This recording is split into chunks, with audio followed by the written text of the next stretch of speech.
अज़ीज़ दोस्तों, नमस्कार, सत श्री अकाल।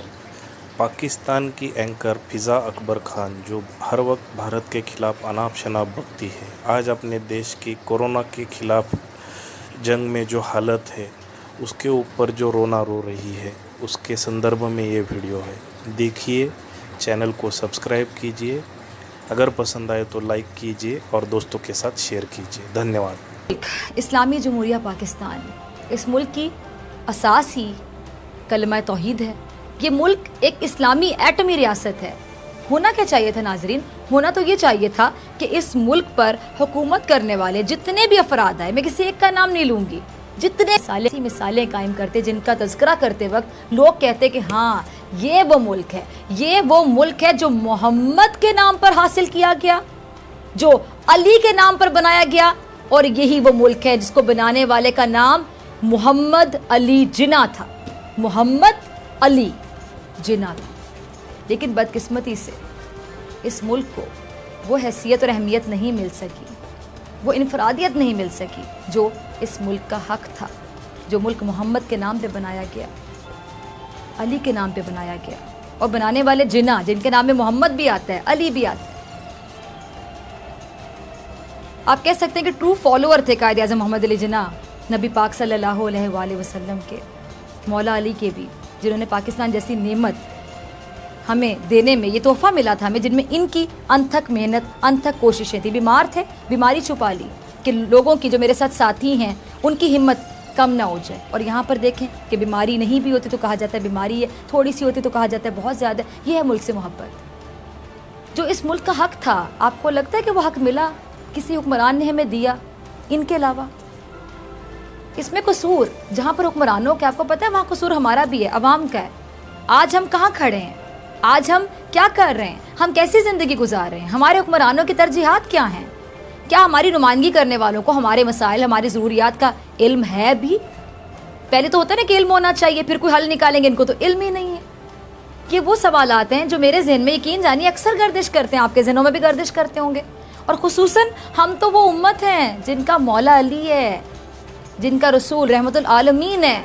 इसके बावजूद हमारा ये हाल क्यों है कि दहाइयाँ गुजर गईं, लेकिन ये उम्मत इंसानियत के लिए कुछ करने से कासिर है। इंसानियत तो दूर, हम अपने लिए कुछ करने से कासिर है। हम पूरी दुनिया के लिए क्या कुछ करेंगे? हम अपने मुल्क में कुछ कर ही नहीं पा रहे, इस मुल्क की कौम के लिए कुछ नहीं कर पा रहे। आज भी लोग कहते हैं कि कामयाबी क्या है? एक रोटी मिल जाए, कपड़ा मिल जाए, मकान मिल जाए, सर ढांपने की जगह मिल जाए।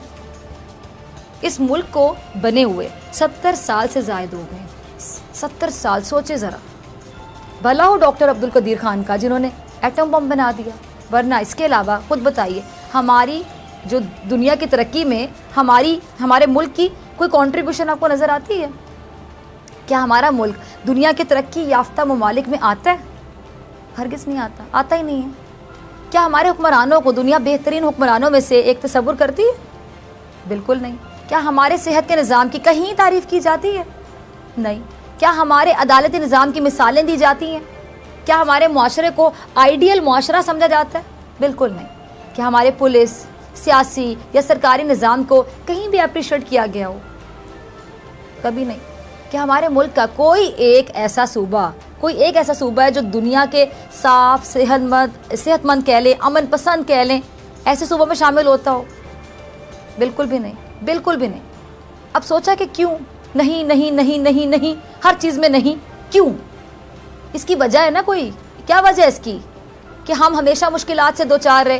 क्या वजह है कि हमने आंख खोली तो जमहूरियत को खतरे में पाया, आंख बंद हुई तो भी जमहूरियत को खतरे में देखते हुए दुनिया से रुखसत हो गए?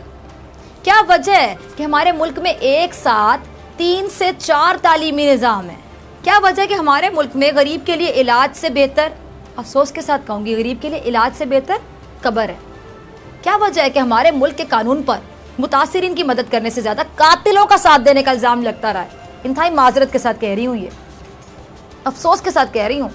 ये वो सवालात हैं जिनके जवाब बाहैसियत एक कौम हमें तलाश करने, हमारे हुक्मरानों को भी तलाश करने। लेकिन ये तलाश हमने सवाल पूछे, कितनी बार पूछे? पूछने के बाद क्या हमें जवाब मिला? अपने अंदर से क्या जवाब मिला? हम कर क्या रहे हैं?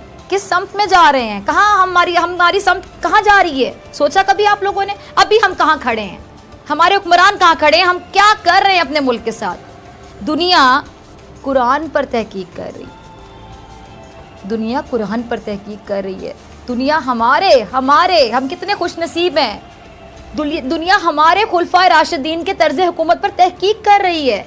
दुनिया इस्लामी इक़दार, इस्लामी कानून की इफादियत पर बहस कर रही है। इन शॉर्ट, दुनिया तरक्की कर रही है। और हम क्या कर रहे हैं? वही जो हमारे हुक्मरान कर रहे हैं, हमारी नुमाइंदगी करने वाले कर रहे हैं, हम भी वही कर रहे हैं। इस कौम के मसीहाओं की संजीदगी का आलम देखिए।